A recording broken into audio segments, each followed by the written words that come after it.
प्रयागराज महाकुंभ में श्रद्धालुओं के स्नान का वीडियो वायरल करने का मामला सामने आया है। महिला श्रद्धालुओं के स्नान का वीडियो वायरल करने के मामले में एफआईआर दर्ज की गई है। उत्तर प्रदेश पुलिस ने 17 सोशल मीडिया अकाउंट के खिलाफ एफआईआर दर्ज की है। बता दें आपको कि सोशल मीडिया पर महिलाओं के स्नान करते हुए वीडियो अपलोड किए गए थे और बाकायदा उन वीडियो को बेचा गया था, उनके लिए पैसे लिए गए हैं और अब उस मामले में एफआईआर दर्ज कर ली गई है क्योंकि कई शिकायतें भी सामने आई हैं। उन शिकायतों के आधार पर पुलिस ने यह कार्रवाई की है, एफआईआर दर्ज की है। 17 सोशल मीडिया अकाउंट्स के खिलाफ यह कार्रवाई की गई है, उनकी जानकारी हासिल की गई है, अभियोग पंजीकृत किए गए हैं। साथ ही अब ये साफ कहना है कि जिन लोगों ने सोशल मीडिया पर महिलाओं के स्नान करते हुए वीडियो अपलोड किए हैं उनको बख्शा नहीं जाएगा।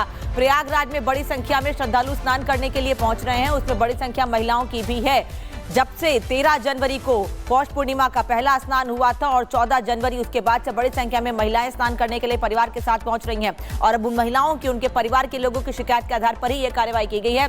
17 सोशल मीडिया अकाउंट के खिलाफ एफआईआर दर्ज की गई है। साथ ही ये भी पता चला है कि जिस सोशल मीडिया प्लेटफॉर्म पर इनको अपलोड किया गया है उनसे भी कांटेक्ट किया गया है कि वो कौन लोग हैं जिन लोगों ने इस वीडियोस को अपलोड किया है, उनके बारे में भी जानकारी हासिल की जा रही है। यानी सोशल मीडिया अकाउंट्स और जो लोग उनको हैंडल करते हैं, साथ ही अलग अलग प्लेटफॉर्म पर जिन लोगों ने इन वीडियो को अपलोड किया है उनके बारे में भी जानकारी हासिल की जा रही है। देखिए, सोशल मीडिया पर कुछ वीडियोस वायरल हुई थी और वीडियो के स्क्रीनशॉट जो है वो भी वायरल हुए थे, जिसके बाद से जो लोग हैं उन्होंने सवाल खड़े किए, शिकायत दर्ज कराई और अब आपको बता रहे हैं कि एफआईआर दर्ज हो चुकी है। हालांकि देखना होगा कि पुलिस कैसे कार्रवाई करती है, कैसे पता लगाती कि इसके पीछे आखिरकार कौन है, इस गंदी सोच के पीछे आखिर कौन है, क्योंकि महाकुंभ के वीडियोज अब वायरल होने का ये पूरा मामला आपको बता रहे हैं। आगे बढ़ते हैं और अगली खबर आपको बताएंगे। नितेश राणे ने सनातन बोर्ड बनाने की मांग कर दी। आपको बता दें, जगत गुरु के नेतृत्व में सनातन बोर्ड बने, ये उनकी तरफ से मांग की गई। आपको सुनवाएंगे उन्होंने क्या कुछ कहा, लेकिन वो कह रहे हैं कि हिंदू धर्म की रक्षा के लिए कदम उठाना बहुत ज्यादा जरूरी है। सनातन बोर्ड के जरिए हिंदू की जमीन का संरक्षण होना चाहिए। नितेश राणे कह रहे हैं कि अब हिंदू धर्म की रक्षा के लिए सनातन बोर्ड बनना चाहिए। जैसे वक्फ बोर्ड है उसी तरह से यहाँ पर सनातन बोर्ड भी बनाया जाना चाहिए। जगत गुरु के नेतृत्व में सनातन बोर्ड बनना चाहिए, वो मांग कर रहे हैं और सनातन बोर्ड की मांग लगातार तेज हो रही है। इससे पहले भी देखिए बार बार ये मांग उठ चुकी है। धर्म संसद भी यहां पर हुई थी और धर्म संसद के बाद अब आपको बता रहे हैं कि नितेश राणे का बयान सामने आया। वो कह रहे हैं हिंदू धर्म की रक्षा के लिए कदम उठाना बहुत ज्यादा महत्वपूर्ण है, जरूरी है और अब वो मांग उठा रहे हैं कि यहां पर सनातन बोर्ड बनना चाहिए। ये मांग लगातार उठा रहे हैं। सनातन बोर्ड को लेकर मशहूर कथावाचक देवकीनंदन ठाकुर ने भी आवाज उठाई है और वो कह रहे हैं जिस तरह से वक्फ बोर्ड है वैसे ही सनातन बोर्ड होना चाहिए। अब उनके साथ कई आवाजें मिल रही हैं, यानी कई ऐसे लोग जो मांग कर रहे हैं सनातन बोर्ड की। नितेश राणे महाराष्ट्र सरकार में मंत्री हैं, वो भी ये मांग कर रहे हैं कि सनातन बोर्ड होना चाहिए, हिंदू धर्म की रक्षा के लिए कदम उठाया जाए।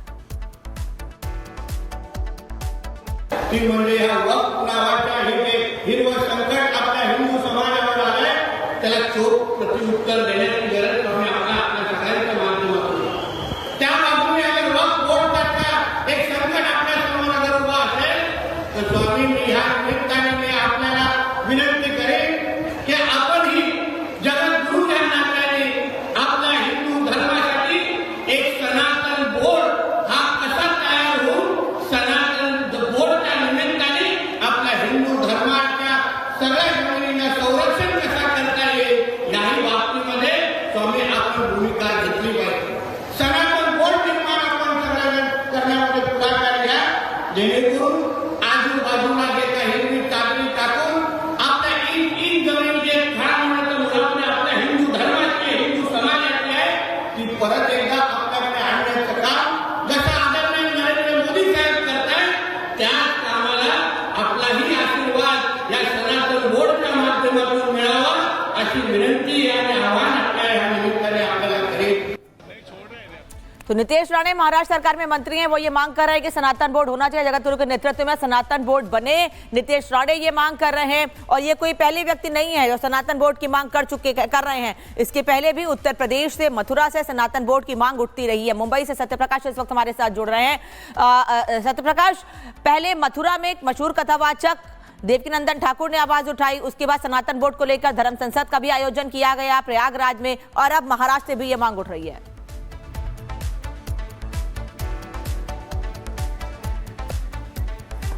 तो देखिए, आपको बता रहे सनातन बोर्ड की मांग तेज हो गई है। हालांकि देखना होगा क्या इसको लेकर कोई कदम आगे उठाया जाता है, क्योंकि जैसे कि अभी अनामिका आबे बता रहे थे, इससे पहले भी यहाँ पर चर्चा हो चुकी है और यहाँ पर कई साधु संत भी इकट्ठा हुए थे। लेकिन अब नीतीश राणे भी मांग कर रहे हैं कि सनातन बोर्ड बनना चाहिए। और इसी बीच आपको अगली बड़ी खबर बता दें। ये बड़ी खबर औरंगजेब की कब्र पर बुलडोजर चलाने की मांग कर रहे हैं बीजेपी विधायक टी राजा। फडणवीस से वो मांग कर रहे हैं कि कब्र पर बुलडोजर चलना चाहिए। ये जमीन छत्रपति शिवाजी महाराज की है, जबकि औरंगजेब की नहीं है। उन्होंने ये भी कहा कि कुछ लोग हैं जो कि मत्था टेकने के लिए जाते हैं कब्र पर, और उन्होंने कहा महाराष्ट्र और पूरे भारत की जो जमीन है वो छत्रपति शिवाजी महाराज की है, ना कि औरंगजेब की। औरंगजेब ने हजारों लाखों हिंदुओं का कत्ल किया, जुल्म ढाया था, और उसकी जो कब्र है अभी भी जस की तस वहीं पर बनी हुई है, उस पर बुलडोजर एक्शन होना चाहिए। अब वो समय आ गया है, महाराष्ट्र का ही नहीं भारत के हिंदू की डिमांड है उस औरंगजेब की खबर पर बुलडोजर जल्द से जल्द चढ़ाए। औरंगजेब का नाम और निशान महाराष्ट्र की पवित्र धरती से मिटाए। आज भी उसकी खबर वहां पर बनी हुई है, उस गद्दार की खबर वहां पर बनी हुई है। आज भी औरंगजेब के नाम के कईयों बोर्ड यहां वहां पर मैं देखता हूं।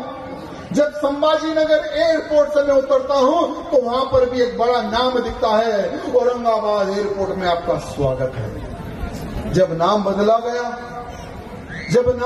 गया तो फिर भी ये नाम क्यों, मैं पूछना चाहता हूं। तो भारतीय जनता पार्टी के विधायक टी राजा जिन्होंने ये मांग की है, वो कह रहे हैं कि औरंगजेब की कब्र पर बुलडोजर चलना चाहिए। महाराष्ट्र के सीएम फडणवीस से उन्होंने ये अनुरोध किया है, औरंगजेब की कब्र पर बुलडोजर चलाया जाए। एक कार्यक्रम में बोलते उन्होंने ये बातें रखी हैं। औरंगजेब ने संभा जी को नुकसान पहुंचाया, हमारी जमीन पर औरंगजेब की कब्र क्यों बनी हुई है हमारी जमीन पर, यह भी उनका कहना है। यह जमीन छत्रपति शिवाजी महाराज की थी और उस जगह पर औरंगजेब की कब्र क्यों बनी हुई है। टी राजा ने यह सवाल पूछा है, भारतीय जनता पार्टी के विधायक हैं, और अब वो ये भी कह रहे हैं कि महाराष्ट्र के मुख्यमंत्री को इस पर कदम उठाना चाहिए, बुलडोजर चलाना चाहिए कब्र पर।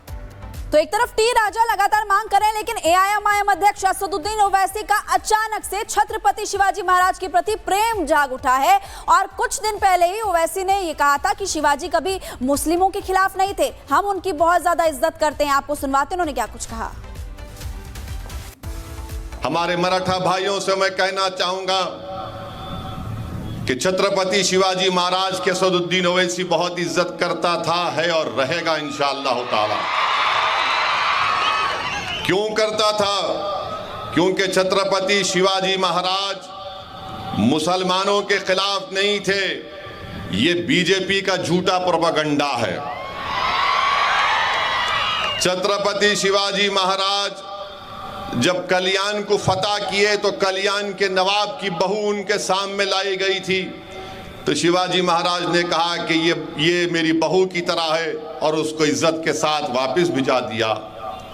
जब बोलो बीजेपी वालों, आरएसएस वालों, जब आगरा के किले में छत्रपति शिवाजी महाराज निकलकर भागे, वहां से निकले, तो कौन उनके साथ था?